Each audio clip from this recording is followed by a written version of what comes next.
তীব্র গরমে বাসায় আনা সবজিগুলো শুকিয়ে যাচ্ছে। ফেলে দিয়ে অপচয় না করে টিপসটি ফলো করুন।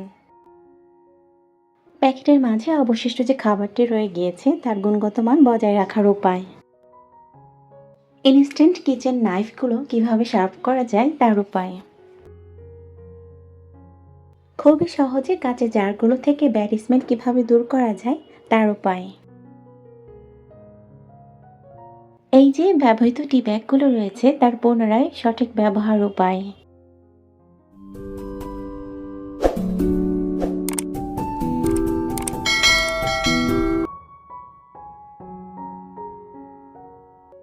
আসসালামু আলাইকুম, আমি আজমেরি। সবাইকে ওয়েলকাম করছি আরও একটি নতুন ভিডিও দেখার জন্য।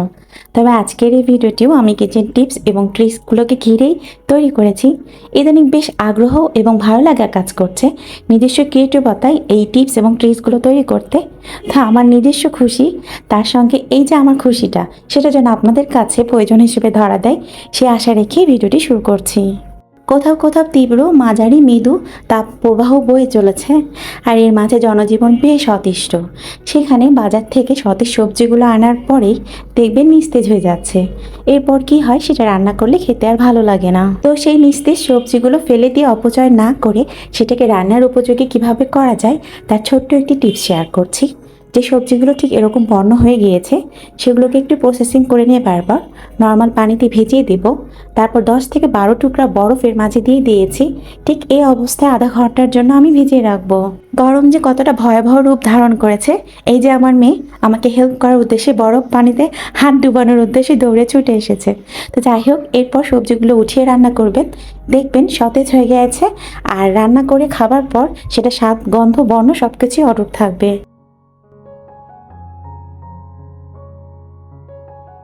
প্রতিনিয়ত আমরা আমাদের প্রয়োজনকে মাথায় রেখে কিন্তু প্যাকেটজাতকরণ খাবারগুলো কিনে থাকি।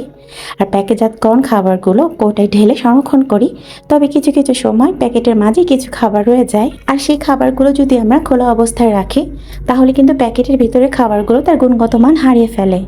আর এই কারণে ছোট্ট একটি টিপস আমরা ফলো করতে পারি। আমি একটা চাকুকে গ্যাসের চুলায় একটু গরম করে নিচ্ছি। প্যাকেটের মাঝে যে খাবারগুলো রয়ে গিয়েছে সেগুলো যাতে নষ্ট না হয়, তাই আমি প্যাকেটের মাথাটি সিল করব। যে অংশ প্যাকেটের কেটে নেওয়া হয়েছে সেখানে আমি হালকা গরম করা চাকুটি একটু চেপে ধরবো।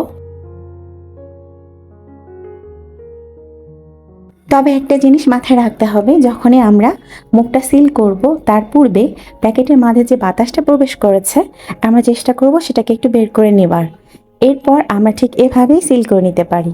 এভাবে মুখটা বন্ধ করে রাখলে খাবারের গুণগত মানটা যেমনটা ভালো থাকে, খাবারগুলোও কিন্তু নষ্ট হয় না, আর পড়ে যাবারও কোনো ভয় থাকে না। তো আশা রাখছি ছোট্ট টিপসটি আপনাদের কাজে আসবে।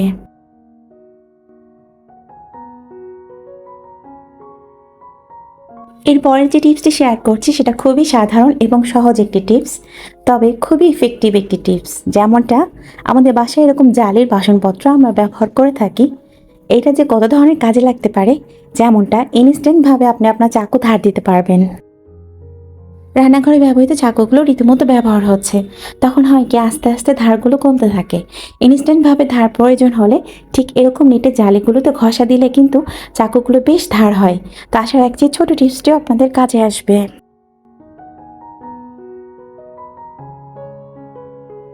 এরপরের যে টিপসটি শেয়ার করছি সেটা আমাদের কাঁচের জারগুলোর ব্যবহারকে ঘিরেই। কাঁচের জার রান্নাঘরে নানা কাজে ব্যবহার করি আমরা, তবে সাধারণত আচার রাখার ক্ষেত্রে কিন্তু বেশি প্রেফার করা হয়। আচারগুলো যেহেতু দীর্ঘদিন ডুবো তেলে ভিজে রাখা হয়, যখন আচারগুলো শেষ হয়ে যায় সেই বয়ামগুলো কিন্তু তেল চিটচিটে গন্ধ হয়ে যায়। তো সেই গন্ধ দূর করার ছোট্ট একটি টিপ শেয়ার করছি।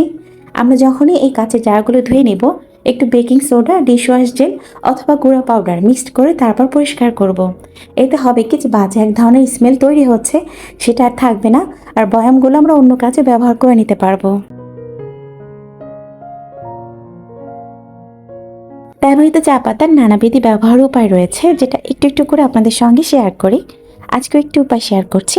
আমরা যখন মাছ ধোয়া থেকে শুরু করে আদা রসুন কাটা বা পেঁয়াজ কাটা এই কাজগুলো করে থাকি, হাতে এক ধরনের গন্ধ, বলা চলে ব্যাড স্মেল হয়ে যায়। আমরা একটু চা পাতা হাতে ভালোভাবে ডলে হাতটা ওয়াশ করলে কিন্তু এই গন্ধটা দূর হবে। টিপসগুলো কারো কাছে জানা আবার কারো কাছে অজানা মনে হতে পারে, তবে জানার তো শেষ নেই, তাই না? জীবন যতদিন রয়েছে প্রতিনিয়ত আমরা শিখতেই থাকবো। তো চলুন নতুন কিছু শিখি। আল্লাহ হাফিজ। আসসালামু আলাইকুম।